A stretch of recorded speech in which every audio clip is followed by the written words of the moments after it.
নমস্কার, পাখি kitchen with blog চ্যানেলে তোমাদের অনেক অনেক স্বাগত জানিয়ে আজকে চলে এলাম মালপোয়া রেসিপি নিয়ে। তো এই মালপোয়া কীভাবে বানিয়েছি, কী কী মিশিয়েছি এর সঙ্গে, চলো পুরো ভিডিওটা দেখতে থাকো, স্কিপ করো না। আর ভালো লাগলে বন্ধুদের সাথে শেয়ার করো আর একটা লাইক করে দিও। তো এখন আমি এই মালপোয়াটা কীভাবে বানাই, আর এটা খেতে কিন্তু দারুণ লাগে। আর এটা যেমন ফুলেছে দেখতেই পাচ্ছ, কত সুন্দর বলের মতো ফুলে গেছে আর নরম তুলতুলে, এটা খেতে কিন্তু দারুণ মজা হয়। তো যাই হোক, বেশি কথা না বলে চলো রেসিপিতে যাওয়া যাক। এখন আমি চলে এসেছি রান্নাঘরে।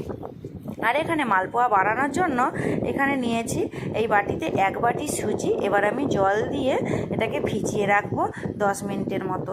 এবার ভিজানো হয়ে গেছে। এবার আমি এর মধ্যে দিয়ে দিলাম এক ছোট বাটি চালের গুঁড়ো। আর এটা শুধু চালের গুঁড়ো দিলেও হয়, তো আমি 1 বাটি ছোট চালের গুঁড়ো দিলাম। আর ওই বাটি মেপে 1 বাটি ময়দা দিলাম। এবার এর মধ্যে দিয়েছি পানমৌরি। এবার আমি কুচিয়ে নারকেল দিয়ে দিলাম। তোমাদের যদি ভালো না লাগে তাহলে কুড়ানো নারকেলও দিতে পারো। এবার আমি এটার মধ্যে চিনি দিয়ে দিব পরিমাণ মতো। যে যেমন মিষ্টি খেতে পছন্দ করো তেমনই চিনি দিয়ে এটাকে এরকমভাবে ব্যাটার বানাতে হবে। এবার অল্প অল্প করে জল দিতে হবে, সামান্য লবণ দিলাম। এবার আমি দেখলাম যে আমার ব্যাটারে আর একটু ময়দা লাগবে, তো আমি আর একটু ময়দা দিয়েছি। তো এবার দেখো, এটাকে আমি একটু খাবার সোডা দিয়ে এবার গ্যাসে তেল বসিয়ে দিয়েছি। তেলটা গরম হয়ে গেছে। এবার আমি একটা চামচ নিয়ে দেখলাম যে মালপোয়ার ব্যাটারটা রেডি হয়েছে নাকি। এবার কড়াইয়ের মধ্যে দিয়ে দিলাম, তেলটাও গরম হয়ে গেছে কিনা দেখলাম। বেশ তেলটা গরম হয়েছে, এই জন্য ওই যে সাইডের একটা ফুটকি দেখছো ওটা ফুলে গেছে। তো তেলটাও বেশ ভালোই গরম হয়েছে। এবার আমি এরকম একটা হাতার ব্যাটার দিয়ে এরকম ওর উপরে তেলটা একটু ছিটিয়ে দিয়েছি। যেই ছিটিয়ে দিচ্ছি, এবার লুচির মতো পুরো মালপোয়াগুলো বেশ ফুলে উঠেছে। আর এই মালপোয়া মনে হচ্ছে যেন লুচি। তো মালপোয়াগুলো যেমন দেখতে সুন্দর আর খেতেও সুন্দর হয়েছিল, আর এটা নরম তুলতুলে। তো আমি এরকম করে দুপাশ ভালোভাবে লাল করে ভেজে নেব। তো আমার একটা মালপোয়া একদম রেডি। কতটা সুন্দর লাগছে দেখো, লোভনীয় লাগছে। তো আমি একটা মালপোয়া ভাজা হয়ে গেছে, এটা আমি একটা প্লেটের মধ্যে তুলে নিলাম। তো আর একটা সেমভাবে আমি তুলে দেখাচ্ছি তোমাদেরকে। তো আর একটা কীভাবে বানাই চলো তোমাদেরকে দেখাই। তো সেম প্রসেসে আর একটাও দিয়ে দিয়েছি। তো বেশ মালপোয়াগুলো বেশ ফুলে উঠেছে।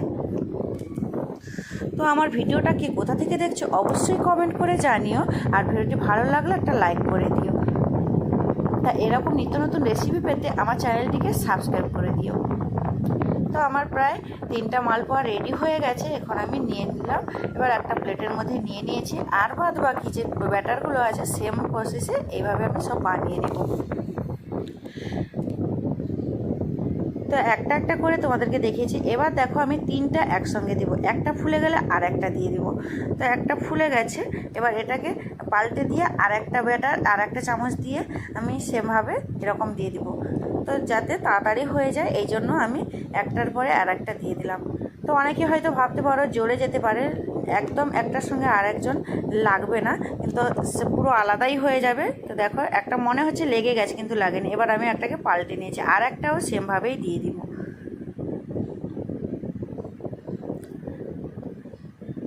তো এবার আমি এগুলোকে পাল্টে নেব। তো যেই ফুলে উঠেছে, তো আমি একটা পাল্টে নিলাম। তো দেখতেই পাচ্ছ একটার সঙ্গে একদম একটুও ব্যাটার লেগে থাকেনি, যেহেতু তেলে ছাড়া হয়েছে এই জন্য একটা ব্যাটারের সঙ্গে একটা ব্যাটার লাগেনি। তো এইভাবে সেমভাবে আমি সবগুলো বানিয়ে নিব। আর এই মালপোয়াটা কিন্তু খেতে সত্যি দারুণ হয়। তো তোমরা চাইলেও বাড়িতে একবার ট্রাই করে দেখতে পারো। তো আমি যেই প্রসেসে বানিয়েছি এই প্রসেসে বানিয়ে যদি তোমাদের ভালো লাগে কমেন্টে অবশ্যই জানিও। তো এবার আমার সব মালপোয়া ভাজা প্রায় হয়ে এসছে। এবার আমি তুলে নিব। তো আজকের মতো সবাইকে এখানে ভিডিওটা শেষ করছি। আজকের মতো টাটা। সবাই খুব ভালো থাকবে, সুস্থ থাকবে, সাবধানে থাকবে। দেখা হচ্ছে খুব শিগগিরই নতুন একটি রেসিপিতে বা নতুন একটি ব্লগে। তো এখন দেখো, আমি মালপোয়াগুলোকে একটা প্লেটের মধ্যে নিয়ে নিয়েছি। কতটা সুন্দর লাগছে। আর পুরোটা সবগুলোই কিন্তু ফুলেছিল, কোনোটা ফুলেনি তেমন না, সবগুলো মালপোয়াই কিন্তু আমার ফুলেছে।